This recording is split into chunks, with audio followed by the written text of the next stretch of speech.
말씀 보겠습니다. 느헤미야서 4장 느헤미야서 4장 7절부터 23절까지 보겠습니다. 느헤미야서 4장 7절부터 23절입니다.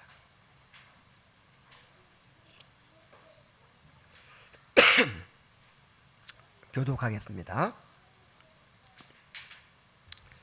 산발락과 도비야와 아라비아 사람들과 암몬 사람들과 아수 사람들이 예루살렘 성이 중수되어 그 허물어진 틈이 메꾸어져 간다함을 듣고 심히 분노하여 다 함께 꾀하기를 예루살렘으로 가서 치고 그곳을 요란하게 하자 하기로 우리가 우리 하나님께 기도하며 그들로 말미암아 파수꾼을 두어 주야로 방비하는데 유다 사람들은 이르기를 흙무더기가 아직도 많거늘 짐을 나르는 자의 힘이 다 빠졌으니 우리가 성을 건축하지 못하리라.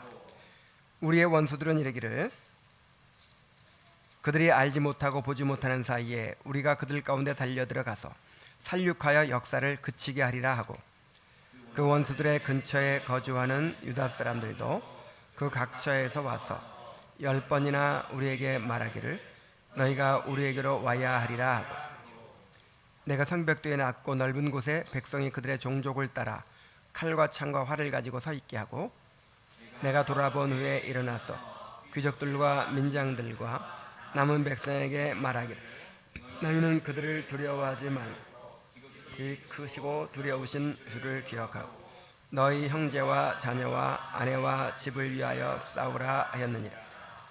우리의 대적이 우리가 그들의 의도를 눈치챘다함을 들으니라. 하나님이 그들의 꾀를 패하셨으므로 우리가 다 성에 돌아와서 각각 일하였는데 그때로부터 내수아 사람들의 절반은 일하고 절반은 갑옷을 입고 창과 방패와 활을 가졌고 민장은 유다 온 족속의 뒤에 있었으며 성을 건축하는 자와 짐을 나르는 자는 다 각각 한 손으로 일을 하며 한 손에는 병기를 잡았는데 건축하는 자는 다 각각 허리에 칼을 차고 건축하며 나팔 부는 자는 내 곁에 섰었느니라. 내가 귀족들과 민장들과 남은 백성에게 이르기를 이 공사는 크고 넓음으로 우리가 성에서 떨어져 거리가 먼즉 너희는 어디서든지 나팔 소리를 듣거든 그리로 모여서 우리에게로 나아오라. 우리 하나님이 우리를 위하여 싸우시리라 하였느니라. 우리가 이같이 공사하는데 무리의 절반은 동틀 때부터 별이 나기까지 창을 잡았으며 그때 내가 또 백성에게 말하기를 사람마다 그 종자와 함께 예루살렘 안에서 잘지니 밤에는 우리를 위하여 파수하겠고 낮에는 일하리라. 나나 내 형제들이나 종자들이나 나를 따라 파수하는 사람들이나 우리가 다 우리의 옷을 벗지 아니하였으며 물을 기르러 갈 때에도 각각 병기를 잡았느니라. 아멘.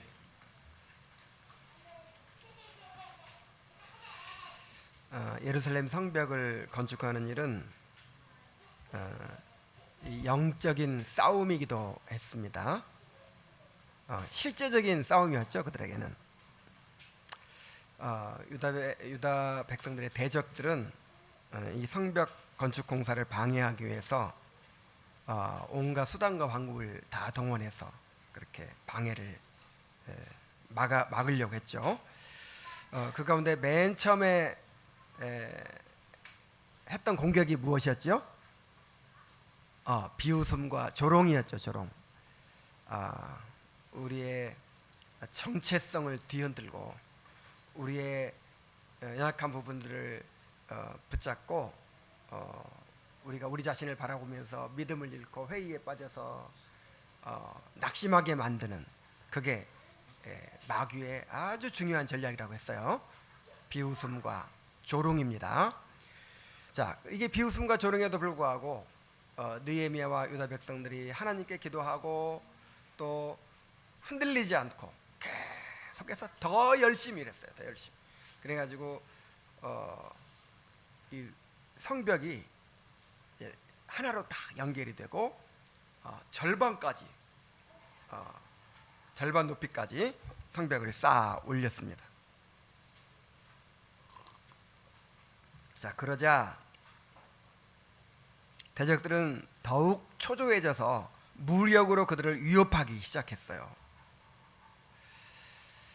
자, 무력으로 위협합니다. 우리가 너희들을 쳐들어가서 전쟁을 일으키겠다, 막 이렇게 하는 것이죠. 이것은 유다 백성들이 두려움에 빠져서 공사를 포기하게 하려는 것이었습니다.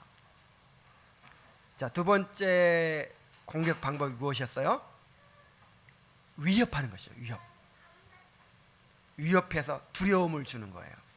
자, 이게 우리를 넘어뜨리는 사탄의 아주 중요한 공격 방법이에요. 자, 사탄이 우리를 어떻게 공격합니까? 위협해요. 위협.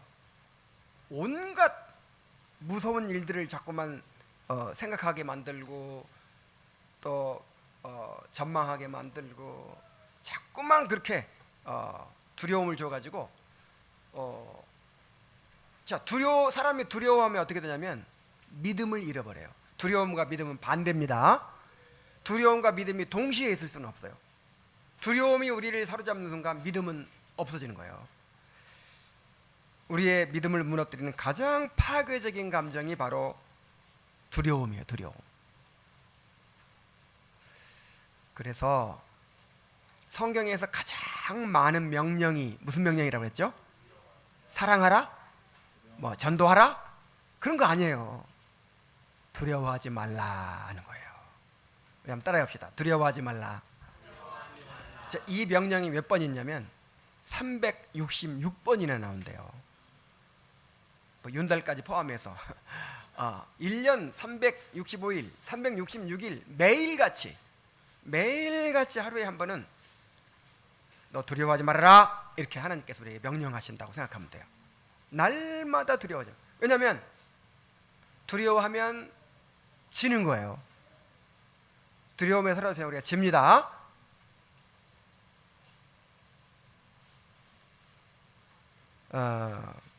느헤미야와 유다 백성들이 이 대적들의 위협을 어떻게 이겨냈는가를 살펴보면서 자, 우리 또한 사탄의 위협 속에서 어떻게 믿음을 지키고 승리할 수 있을지를 함께 생각해 보도록 하겠습니다.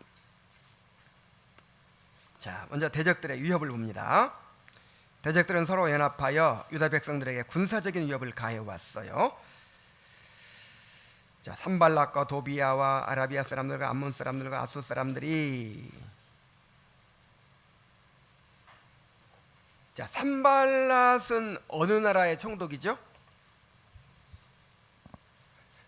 박명준 집사님, 산발랏이 어디 총독이에요? 사마리아 총독이잖아. 사마리아 총독. 사마리아가 어느 쪽에 있어요? 예루살렘의 북쪽에 있죠. 북쪽에.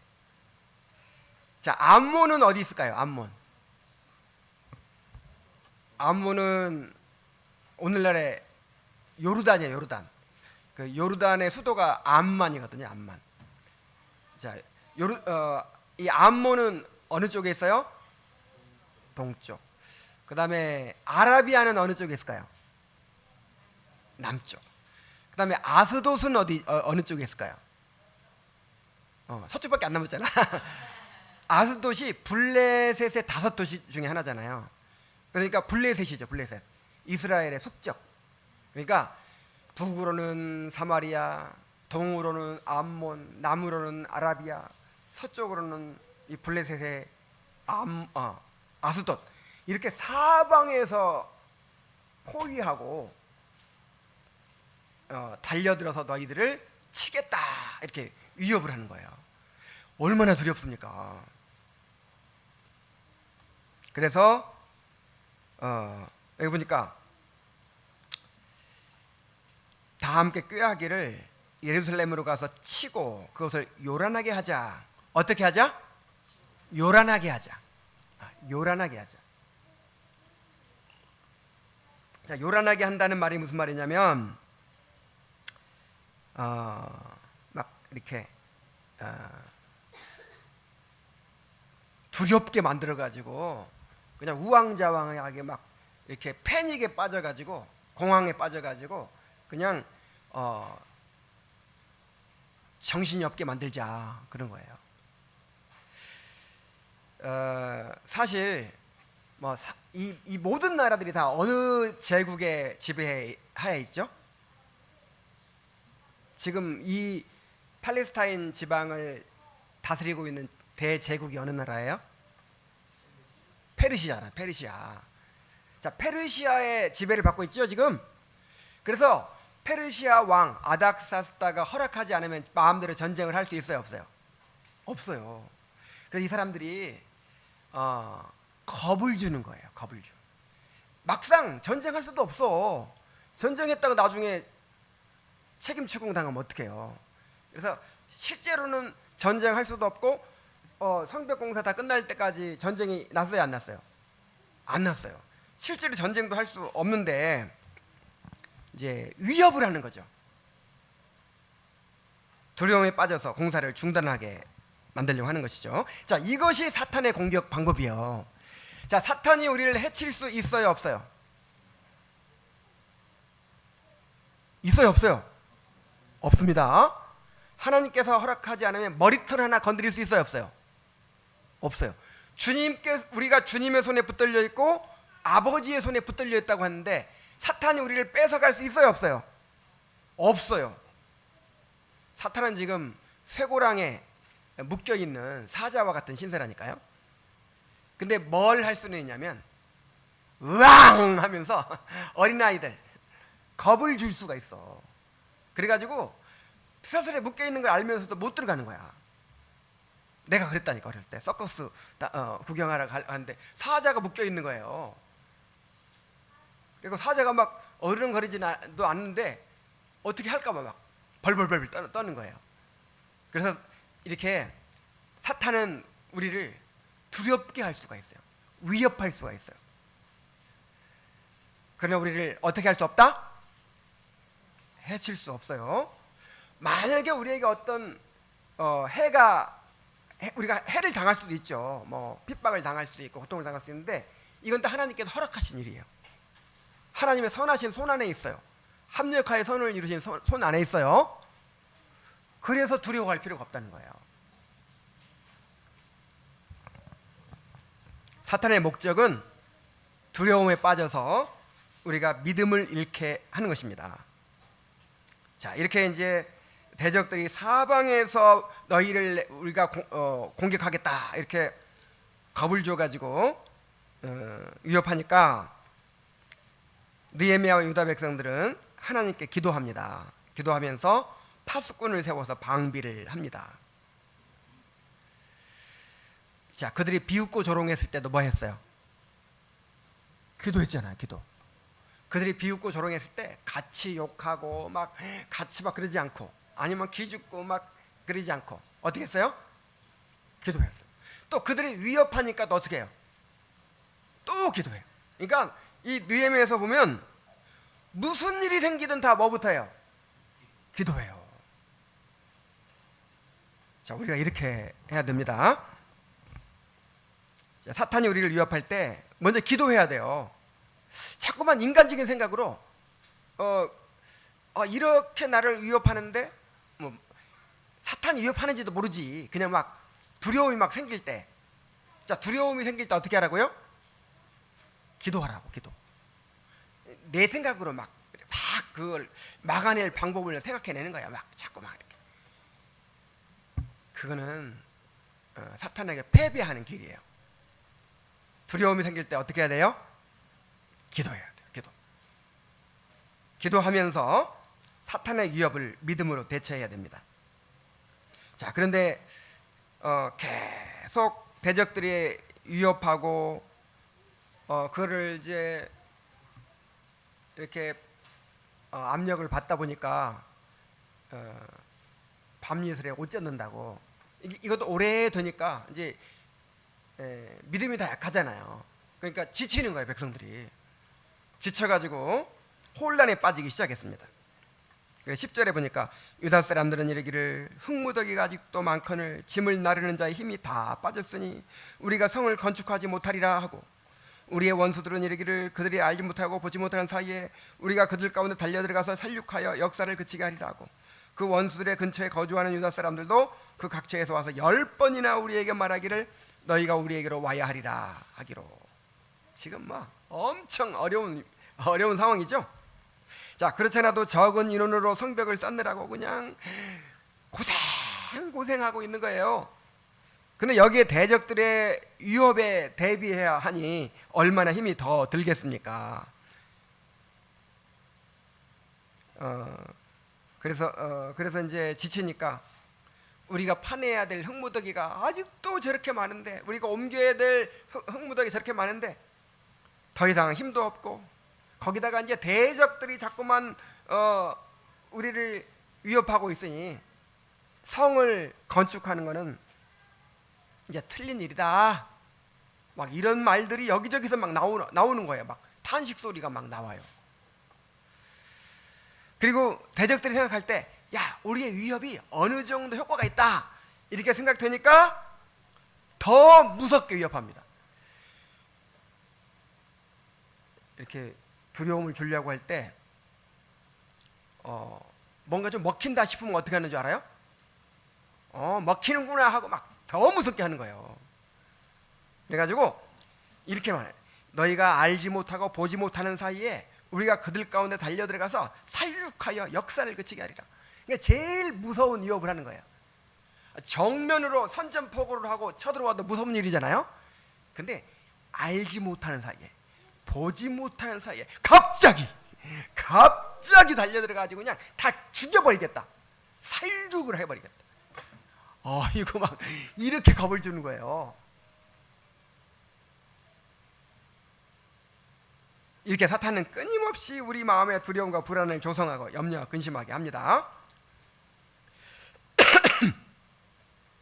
게다가 지방에서 올라온 사람들을 흔들기 위해서 지방에 있는 가족들을 이용해요. 자, 지금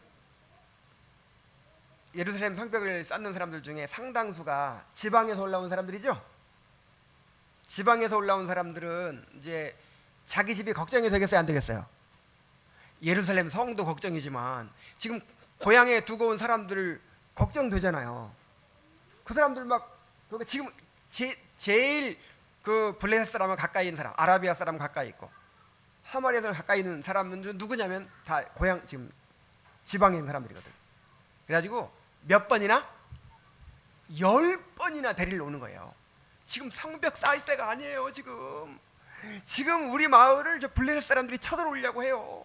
저 아라비아 사람들이 쳐들어오려고 해요. 이렇게 10번이나 지방에서 데리러 오는 거예요.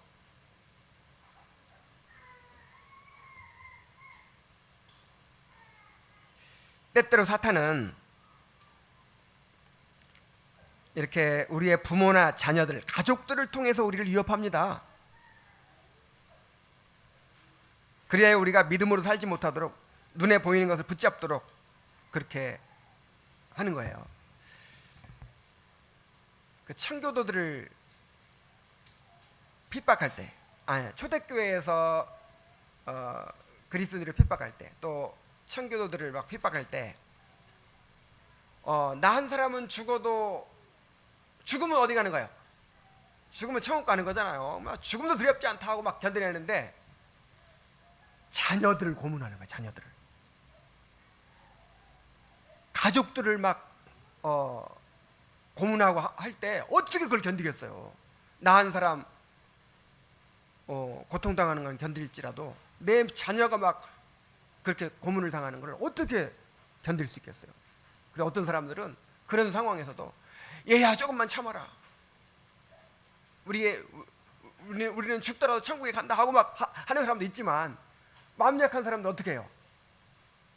막 예수를 부인하고 믿음을 막 저버리고 그렇게 또 타협할 수밖에 없는 거예요. 자, 우리도 마찬가지. 우리도 저도 이제 이 목회를 하면서 지금은 이제 애들도 다 크고 이제 두려울 거 없어요. 이제 자기들 다 알아 살아가겠지. 근데 한참 아이들 키우고 그럴 때 계속해서 이 염려가 되고 두려운 거예요. 정말 그 사역자 월급 사람이 얼마 되지도 않는데 다른 애들은 학원 보낸다, 어디 보낸다 막 이렇게 다 하는, 나는 학원 보낼 돈이 없어. 그리고 아이들 뭐 다른 사람들처럼 그렇게 이렇게 막 투자할 돈이 없는 거예요. 야, 이 아이들을 내가 어떻게 키워야 되나? 굉장히 막 두려움이 생기는 거예요. 그래서 이런 심정이 이해가 가요. 나 혼자는 뭐 고생해도 괜찮아요. 뭐 두렵지 않아요. 그런데 내 자녀들이 그렇게 고생하게 된다고 생각하면 너무 괴로운 거예요. 너무 견딜 수가 없는 거예요. 그래서 막 이제 전주에 사역을 하다가 서울로 이제 개척을 하러 가는데 뭐 다른 게 걱정되는 게 아니야. 뭐가 제일 두렵겠어요? 우리 아이들 이제 이 고생을 해야 될 텐데 어떻게 하나? 그게 두려움을 주는 거예요. 계속.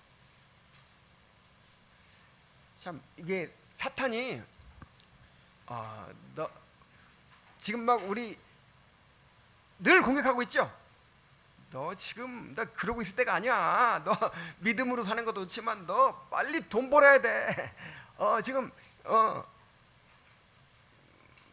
늙으면 어떡할 거야? 너 병들면 어떡할 거야? 너 아이들 공부 뒤떨어지면 어떡할 거야? 그래서 막 지금 세상 사람들처럼 막 그렇게 막 경쟁 속에 뛰어들어가지고 막 그걸 내야만 한다는 식으로 막 그렇게 세상을 바라보도록 그렇게 우리에게 두려움을 줘.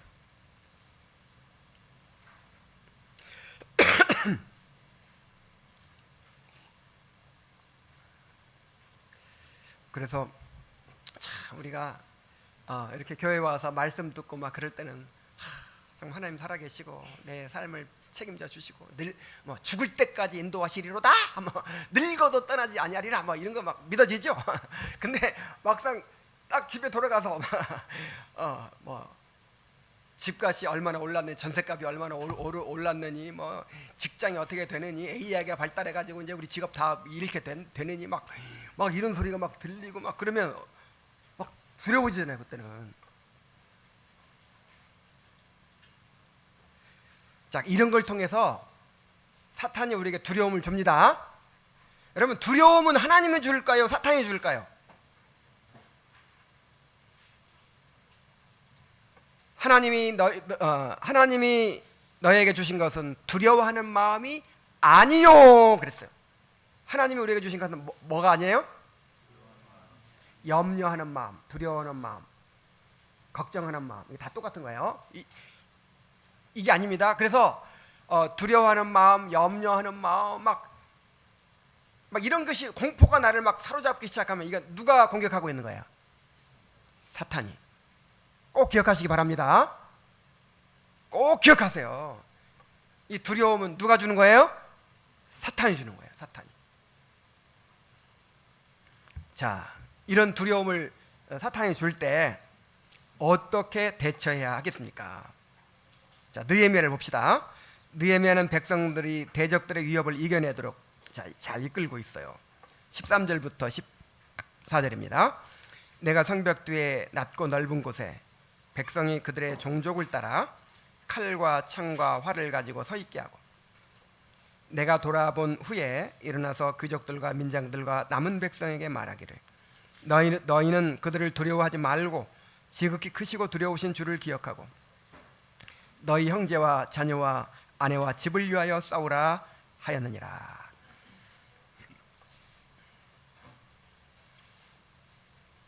자, 간단히 나와 있지만 정말 감동적인 모습이에요. 자, 일단 느헤미야는 백성들을 넓은 곳에 모이게 합니다. 모여도 그냥 모이는 게 아니라 무장을 하고 창을 들고 칼을 차고 싸울 준비를 하고 종족을 따라 서 있게 했다. 이 말이 무슨 말이냐면 군대처럼 정렬을 하게 한 겁니다. 이렇게 딱 이 군대가 젠치듯이 이렇게 딱 정렬을 하게 한 거예요. 무장을 하고. 자, 이것은 두 가지 효과를 노린 거예요. 하나는 내적으로 백성들 스스로 용기를 갖도록 하기 위한 것이었습니다. 자, 흩어져 있으면요, 혼자 있으면 어떤 생각이 들어요? 자꾸만 부정적인 생각이 들기 쉬워요. 야, 큰일 났다. 지금 이 성벽 쌓는 일만 해도 이 근근히 겨우겨우 활동말동인데 누가 쳐들어와요? 사방에서 대적들이 공격해 오는데 우리가 어떻게 성을 쌓을 수 있겠어? 아무래도 어려울 것 같아.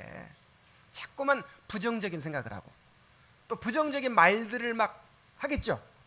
이 부정적인 말들은 3배 이상, 긍정적인 말보다 3배 이상 더 확산이 된대요. 아, 하나님께서 우리와 함께 하셔서 우리가 충분히 다 승리할 수 있을 거야. 다 성을 쌓을 수 있을 거야. 자, 이런 말을 해요, 안 해요? 이런 말을 할 필요가 없어. 이런 말은 안 해. 근데 뭔가 부정적인 생각이 들어오잖아요. 그거는 퍼트려요. 야, 큰일 났어. 아, 안 될 것 같아. 그래서 한때 모으는 거예요. 이렇게 모아가지고 딱 무장을 하고 정렬에 딱 서 있게 하는 거예요. 그래서 함께 있으면서 용기를 갖도록 하는 거죠. 아, 우리도 싸울 수 있다.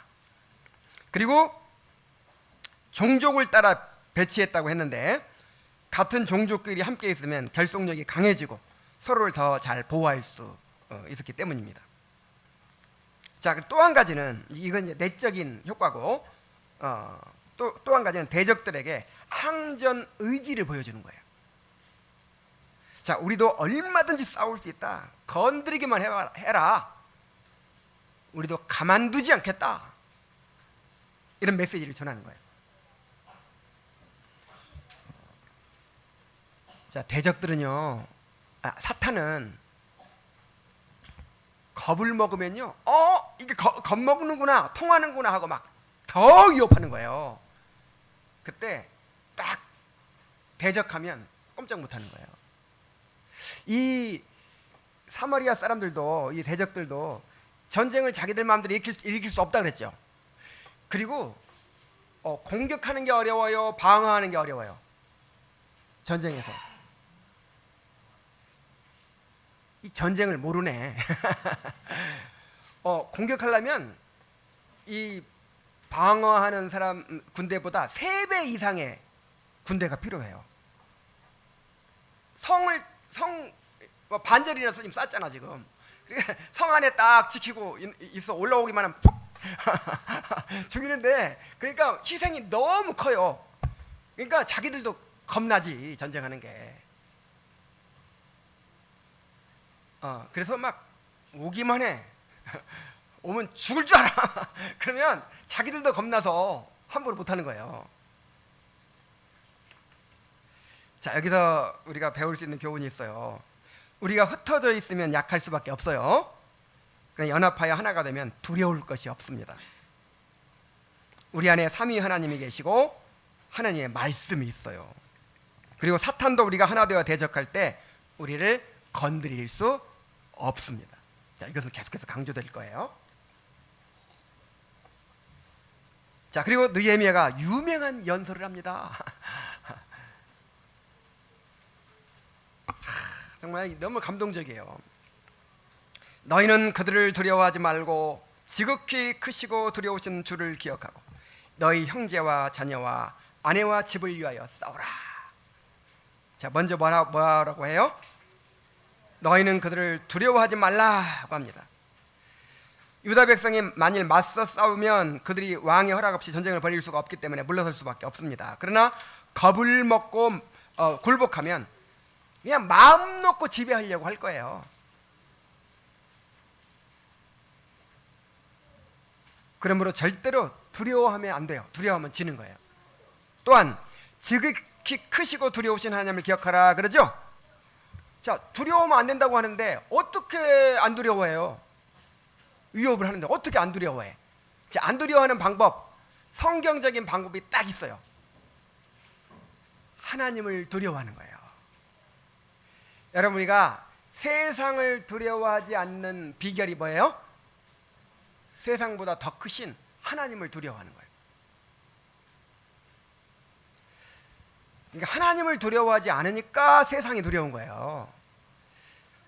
이 일이 하나님이 명하신 일이고 하나님이 이루시는 일인데 누가 하시는 일을 막을 수가 있겠습니까? 그래서 진짜 문제는 정말 하나님과의 관계예요, 관계. 정말 요즘 시편을 읽을 때마다 그걸 느껴요. 우리의 문제가 뭐냐면 힘이 없어서 문제가 아니고, 돈이 없어서 문제가 아니고, 우리가 뭐 부족해서 문제가 아니에요. 주님을 간절히 의지하지 못해서 문제예요. 주님과의 교제가 너무 약해서 문제인 거예요. 그렇지 않습니까? 우리가 힘이 있으면 얼마나 있겠어요. 또 없으면 또 무엇이 문제가 되겠어요, 주님한테.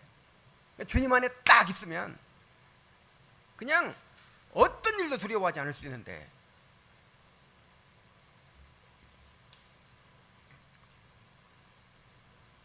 자, 두려움을 극복하는 비결, 내가 어떤 것을 두려워하든지 간에 그보다 더 크신 주님을 두려워하는 것입니다.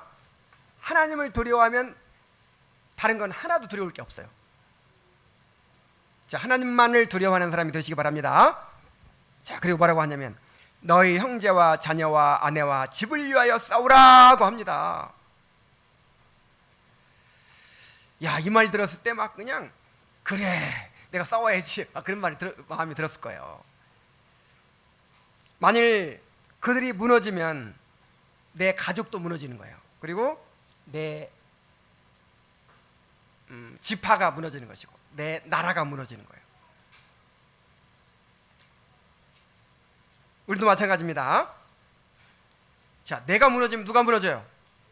우리 가장들이 마귀와의 싸움에서 무너지면 누구도 무너지죠? 내 가족들이 무너져요. 우리 자녀들이 무너져요. 그리고 이 공동체가 무너져요. 왜냐하면 우리가 다 지금 연결되어 있잖아요. 이 발가락 하나 깨져보세요. 발가락 하나 깨지면 그냥 온몸이 다 꼼짝 못하는 거예요.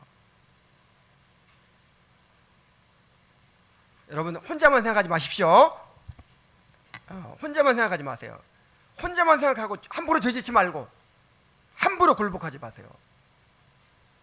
내가 무너지면 내 자녀도 무너지고 우리 공동체가 무너지고 우리 가족들이 무너져요.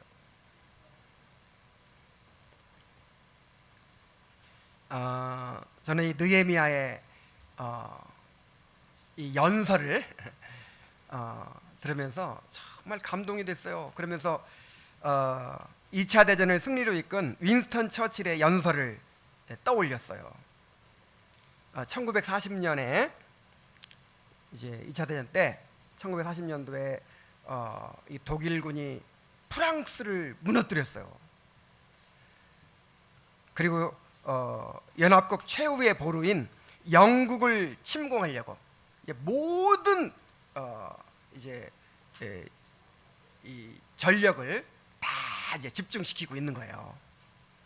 그때 영국 국민들이 얼마나 두려웠을까요? 근데 전쟁에서 제일 무서운 게 뭔지 아세요? 이 전쟁할 때 제일 무서운 게 두려움에 빠지는 거예요. 이걸 이제 패닉이라고 해요. 패닉, 공황 상태. 막 국민들이, 이 군인들은 물론이고 이 국민들이 두려움에 빠져버리면 어떻게 되겠어요? 두려움에 빠지면 국민들이 다 동의하고 이렇게 세금도 내고 물자도 내고 막 군대도 지원하고 막 그렇게 싸우려는 의지가 있어야 전쟁에서 이길 수 있거든요. 그런데 국민들이 두려움에 빠져버리면 어떻게 되겠어요? 막 어떻게든지 안전한 곳으로 가려고 하겠죠. 외국으로 탈출하고 막 안전한 곳으로 가려고, 도망가려고 하겠죠. 그 다음에 직장 나가겠어요? 막 사재기 하겠죠. 사재기, 생필품 사재기를 막 하고, 그 다음에 나중에 심하면 약탈을 하고 폭동이 일어나고 이 사회 질서가 혼란에 빠져버려요. 그러면 아무리 강한 나라라도 절대 이길 수 없어요. 군인들도 이렇게 전쟁터에서도 이렇게 패닉에 빠져버리면 아무리 군대가 많아도요, 힘을 못 써요. 그 영화 봤죠? 막 너무 두려우니까 하늘을 향해 쏘는 거야. 하늘. 이렇게 딱 보고 쏘는 거는 이거는 실제가 아니야. 다 두려워가지고. 그런 식으로 그러니까 두려움에 빠지면요, 져요. 그래서 프랑스가 그렇게 해서 쉽게 점령이 됐거든요. 이 프랑스는 이 독일과 국경에 마지노선이라는 요새를 구축했어요. 그래서 마지노선을 절대로 돌파할 수 없다. 우리는 마지노선을 건설해 놨기 때문에 절대로 우리는 안전하다. 막 이렇게 했는데 독일군이 전격적으로 그냥 다른 곳을 향해서 일시에 몰려들어가지고 마지노선을 무너뜨리고 또 파리를 점령해 버렸어요. 그래가지고 완전히 프랑스 국민들이 충격에 빠진 데다가 이 독일이 심리전을 써. 심리전. 그러니까 계속 그 방송을 통해서 또 삐라를 통해서 두려움을 주는 거죠. 이 독일군이 얼마나 강하고 프랑스군이 얼마나 약한지, 그리고 항복하는 길만이 너희들은 안전하다, 평화롭게 살 수 있는 길이고, 만약에 맞서 싸우다가는 다 죽는다, 막 이런 식으로 계속 심리전을 펴는 거예요. 그래가지고는 다 국민들이 두려움에 빠져가지고 너무나도 어이없게 무너져 버렸어요. 순식간에.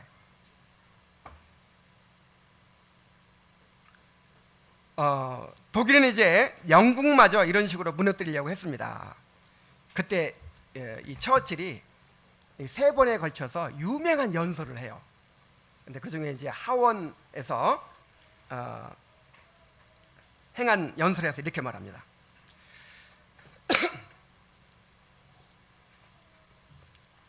우리는 끝까지 싸울 것입니다. 우리는 프랑스에서 싸울 것이며 바다와 대양에서 싸울 것입니다. 우리는 하늘에서 점점 더 강한 자신감을 가지고 싸울 것입니다. 우리는 해변에서 싸울 것이며 우리는 상륙 지점에서 싸울 것이며 우리는 들판과 거리에서 싸울 것이며 우리는 언덕에서 싸울 것입니다. 우리는 결코 항복하지 않을 것입니다. 아주 그냥 굳은 항전 의지를 이렇게 표명한 거죠. 그래서 우리가 절대 굴복하지 않을 것이고 끝까지 싸울 것이고 반드시 이길 수 있다, 막 이런 이제 신념을 막 불어넣은 거죠. 자, 이 연설이 이 전쟁의 방향을 바꾸는 연설이었다고 역사가들은 이야기를 합니다. 이 연설은 일단 영국 국민들에게 용기를 주고 하나로 결속을 시켰어요. 그리고 그때까지만 해도 미국도 소련도 연합권이 아니었거든요. 근데 만약에 영국이 이런 이제 우리만 남았는데 우리는 어쩔 수 없다, 우리도 항복해야겠다, 막 이렇게 했으면 참전을 할 필요 있어요, 없어요? 필요가 없어요. 근데 강하게 그렇게 항전 의지를 가지고 싸우니까 이것이 계기가 돼가지고 미국도 참전을 하고 소련도 참전하고 연합국으로, 그래가지고 결국 2차 대전을 승리로 이끌게 됐다는 거예요.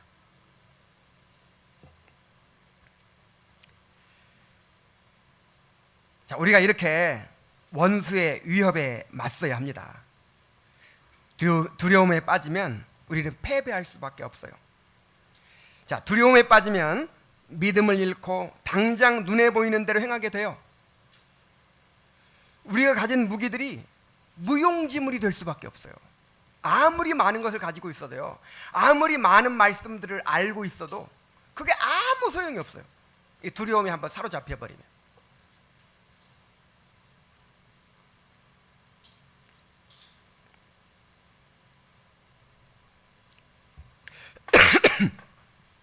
그 열 정탐꾼과 두 정탐꾼도 바로 그런 점 아니에요. 열 정탐꾼은 벌써 마귀의 위협에 나가 떨어진 거예요. 그래서 우리는 그들에게 비교하니까 메뚜기 같더라, 뭐 이런 식으로 우리는 도저히 이길 수가 없다. 근데 똑같은 상황을 봤는데 여호수아와 갈렙 어떻게 봐요? 그들은 우리의 밥이라. 왜냐하면 그들은 하나님을 바라봤거든요. 하나님. 자, 우리가 이렇게 하나님을 바라보아야 합니다. 하나님을 바라보고 두려움을 이겨내야 돼요. 미국의 루즈벨트 대통령은 무슨 말을 했냐면, 우리가 두려워해야 할 유일한 대상은 두려움 그 자체다 그랬어요. 자, 뭘 두려워해야 돼요? 두려움에 빠지는 걸 두려워하십시오. 하여간 두려우면 지는 거예요. 두려움에 사로잡히면 지는 거예요. 물론 이제 이게 두려움이 없을 수는 없죠. 두려움이 없을 수는 없는데, 두려움에 이렇게 사로잡히는 거, 이 공황 상태, 두려움에 사로잡혀가지고 그냥 우리의 그 믿음을 잃어버리게 되는 거, 이건 죄에 속하는 거예요. 죄. 이걸 우리가 패배하게 되는 것입니다. 하나님을 바라보고 두려움을 이겨내야 돼요. 그래서 하나님이 커 보이면, 하나님을 크게 바라보는 사람은 세상이 작게 보일 것입니다. 그러나 하나님을 크게 바라보지 못하는 사람은 세상이 너무 커 보이는 거예요. 자, 그리고 특별히 중요한 것은 나 자신만을 생각할 것이 아니라 사랑하는 사람들을 생각해야 합니다. 내가 무너지면 내 가족이 무너지고 공동체가 무너진다는 사실을 기억하고 사탄의 유혹에 굴복하지 말고 맞서 싸워야 하는 것입니다. 그래서 이렇게 이제 굳은 항전 의지를 보여주니까 대적들이 어떻게 했어요? 15절에 보면, 우리의 대적이 우리가 그들의 의도를 눈치챘다 함을 들으니라. 하나님이 그들의 꾀를 패하셨으므로 우리가 다 성에 돌아와서 각각 일하였는데, 그랬죠? 자, 하나님이 그들의 뭘 패하셨다? 꾀를 패하셨다. 그 꾀가 뭐였어요? 의도가 뭐였어요? 위협해가지고 겁에 질리게 만들려고, 두려움에 사로잡히게 만들려고 하는 게 이제 작전이었는데, 이렇게 겁을 주려고 했더니 겁먹어요, 안 먹어요? 오히려 무장을 하고 딱 서가지고 그냥 오기만 하면 그냥 죽을 줄 알아라 하고 그냥 우리도 죽기 살기로 싸울 거다 막 하니까, 아이고 안 되겠다, 건드렸다 큰일 나겠다 하고 감히 못 이제 쳐들어올 생각을 못 해버리는 거예요.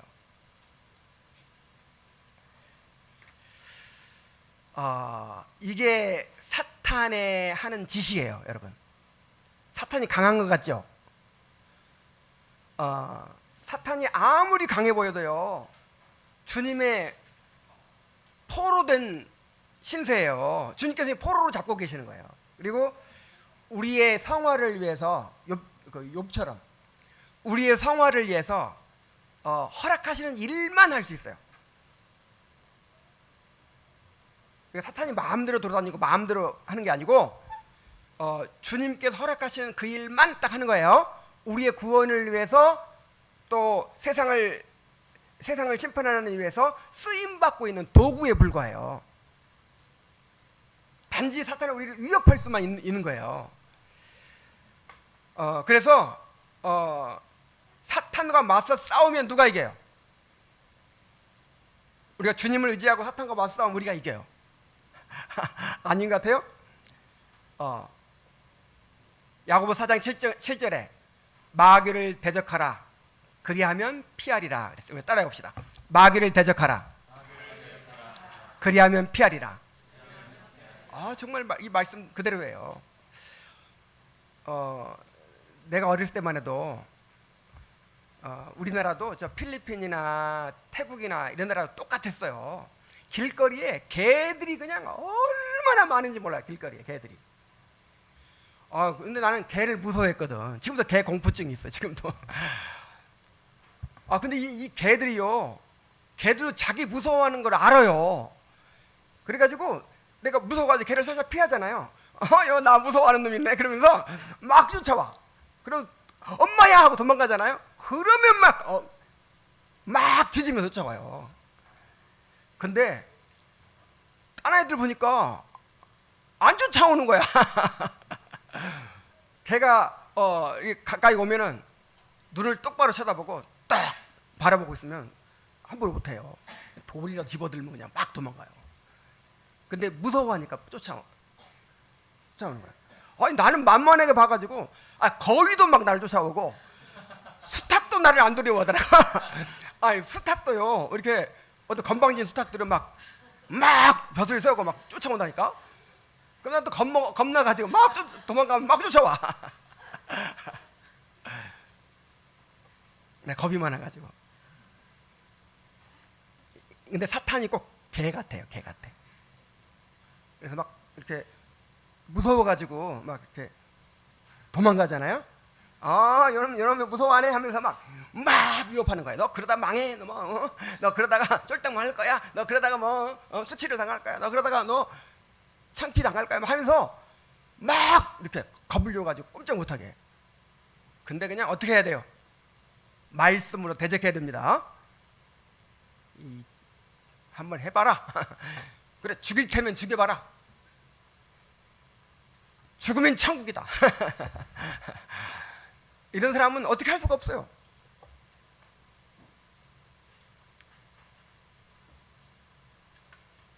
그래 두려워하면 노예가 되는 거예요. 노예.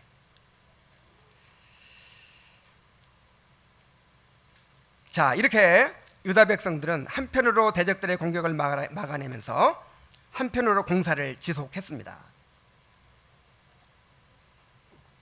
자 19절부터 23절까지는 여러분들이 한번 읽어보세요. 크게 시작. 귀족들과 민장들 남은 백성에게 이르기를 이 공사는 크고 넓음으로 우리가 성에서 떨어져 거리가 먼즉 너희는 어디서든지 나팔 소리를 듣거든 그리로 모여서 우리에게로 나아오라. 우리 하나님이 우리를 위하여 싸우시리라 했네. 우리가 이같이 무리의 절반은 동틀 때부터 별이 나기까지 창을 잡았습니다. 그때 내가 또 백성에게 말하기를 사람마다 그 종자와 함께 예루살렘 안에서 잘지니 밤에는 우리를 위하여 파수하겠고 낮에는 일하리라 하고 나나 내 형제들이나 종자들이나 나를 따라 파수하는 사람들이나 우리가 다 우리의 옷을 벗지 아니하였으며 물을 기르러 갈 때에도 각각 병기를 잡은. 자 그들은 대적들의 위협에 하나가 되어 대처를 했습니다. 자 서로 흩어져서 일하다가 나팔 소리가 나면 일시에 그리로 모여가지고 돕기로 했어요. 그리고 또 공사를 할 때도 무리를 둘로 나누어 가지고 절반은 공사를 하고 절반은 무기를 들고 경비를 서게 했습니다. 자 그렇게 함으로써 일꾼들이 불안에 떨지 않고 안심하고 일에 집중할 수 있게 한 것입니다. 자 그리고 모든 백성들이 다 예루살렘에서 자도록 했어요. 그럼 그전에는 어떻게 했을까요? 그전에는 예루살렘 근처에 사는 사람들은 출퇴근을 했어. 낮에 열심히 일하고 저녁에는 집에 가서 자는 거예요. 근데 그러지 말고 이제 전부 다 모든 일꾼들이 다 예루살렘에서 자라. 자, 왜 이게 필요하냐면 다 자러 간 사이에 쳐들어오면 어떡해. 그리고 출퇴근하다가 퇴근하다가 습격당할 수도 있어요. 그리고 또 어떤 문제가 있냐면 이제 집에 가서 자고 저녁 먹고 아침 먹고 애들 재롱 보고 하다가 아이고 또 거기 위험한 데 가서 일하느니 에이 가지 말자 이럴 수도 있어요. 그래서 아예 그냥 다 예루살렘에서 자도록 한 것이죠. 자 그리고 대적들이 언제 쳐들어와도 싸울 수 있도록 항상 옷을 벗지 않았다는 거예요. 옷을 항상 옷을 입고 잠잘 때도 옷 입고 자는 거예요. 그리고 물 길러 갈 때도 창을 들고 가요. 그러니까 언제든지 싸울 준비라고 하는 거예요. 자 이게 뭘 보여줍니까? 자 우리의 신앙생활은요 영적 싸움이에요. 자 갑옷을 벗으면 돼야 안 돼요? 언제까지? 주님 오시는 날까지. 아니 주님 아직 안 오시더라도 우리 죽는 날까지. 우리가 죽는 날까지, 죽는 그 순간까지도 갑옷을 벗으면 돼야 안 돼요? 그리고 이 성령의 검을 놓으면 돼요, 안 돼요? 안 돼요. 항상 무장을 하고 갑옷을 입고 싸울 준비를 하고 살아야 돼요. 왜냐하면 우리의 삶은 영적 싸움이기 때문입니다. 자, 매일 기도하고 성경 읽는 거, 이게 왜 안 되죠? 영적 싸움이거든요. 마귀가 우리를 공격하거든요. 기도하지 못하게 만들고 성경 읽지 못하게 만들어요. 말씀을 듣지 못하게 만들어요. 여러분, 예배에 참여하는 거, 이거 영적 싸움입니다. 알고 계십니까? 이거 내 부지런함에 달려있다, 뭐 이거 아니에요. 마귀가 어떻게 하든지 예배에 참석하지 못하도록 우리를 공격하는 거예요.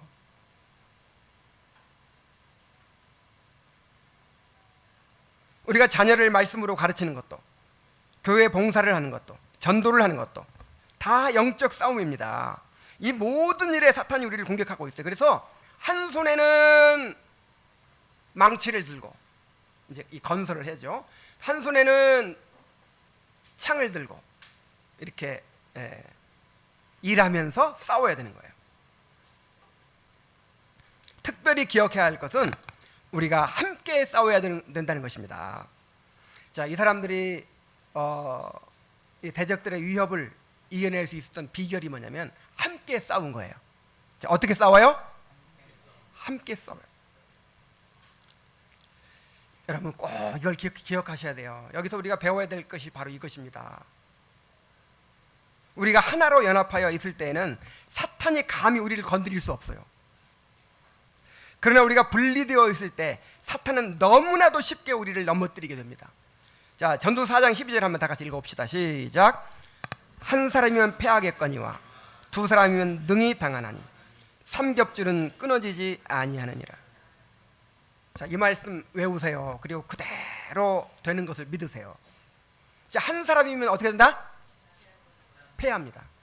독고다이로 싸우면 져요.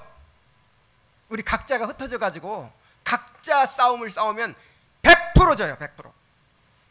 어떻게 싸워야 돼요? 함께 싸워야 돼요. 두 사람이면 능히 당할 수 있는데 또 삼겹줄은 끊어지지 않는데, 그러니까 우리가 더 하나로 연합할수록 힘이 더 강해지는 거예요. 실제로 판자 하나가 10kg를 견딜 수 있다면 두 장 놓으면 몇 킬로 견딜까요?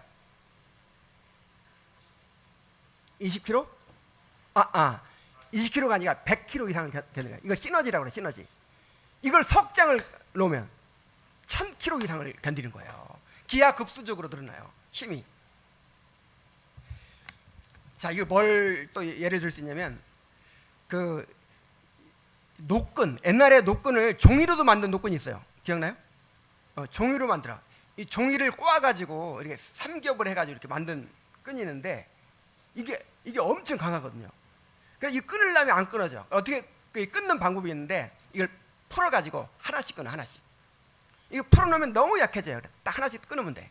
마귀가 이런 식으로 우리를 파괴합니다.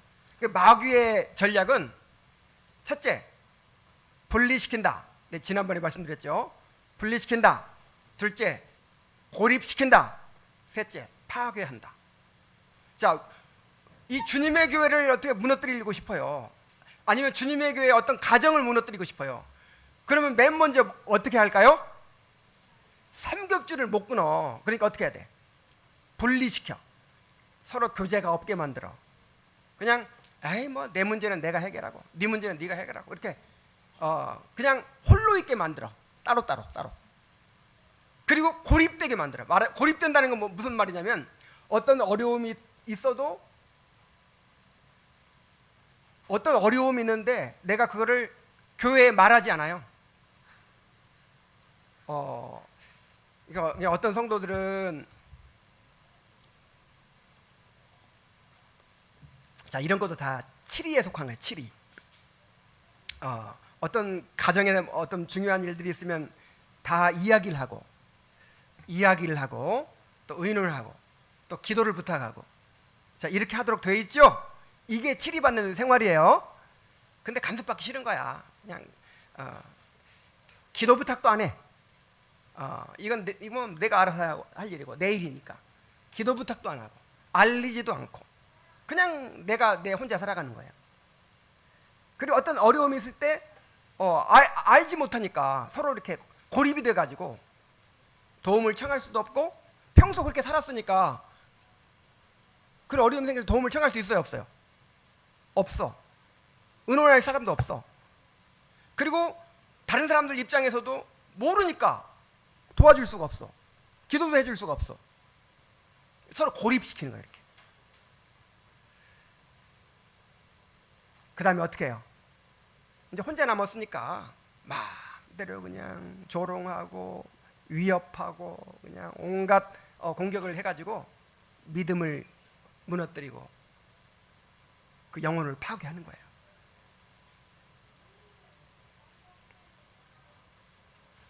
자, 우리 각자가 흩어져서 홀로 싸우는 일이 있어서는 절대 안 됩니다. 그 유다 백성들이 나팔을 불면 어떻게 하기로 했어요? 흩어져서 일하다가도 나팔 불면 다 몰려들어서 함께 싸우기로 했잖아요. 자, 이 교회라는 곳이 이렇게 돼야 됩니다. 우리 각자가 다 이제 예배 끝나고 나면 다 각자 집에 가 있지만, 만약에 누가 공격을 받았다 그러면 나팔을 불어야 돼요. 막 좀 기도 부탁도 좀 하고 하세요. 수요 기도에 나오면 기도 시간에 이 문제를 위해서 우리 함께 기도해 주세요, 이렇게 해보세요. 아니면 어떤 문제가 있으면 목사한테 얘기하고 그것을 교회가 함께 기도하도록 좀 그렇게 해야 돼요. 나팔을 불어야 돼, 나팔을. 그 나팔 불면 또 어떻게 해야 돼요? 이제 이거는 그 개인의 문제가 아니야, 이건 교회의 문제야. 그래서 일시에 다 막 화력을 집중해야죠. 이게 교회를 무너뜨리는 사탄을 이기는 방법이에요. 여러분 기억하시기 바랍니다. 사탄의 위협에 겁을 먹고 굴복하면 이제 완전히 그냥 사로잡아 가지고 노예로 만듭니다. 그러나 맞서 싸우면 이깁니다. 근데 어떻게 맞서 싸우라고요? 함께, 나 혼자 싸우는 것이 아니라 함께 싸워야 이게, 함께. 자, 이렇게 영적 싸움에서 승리하는 성도들 되시기 바랍니다. 자, 이제 기도합시다.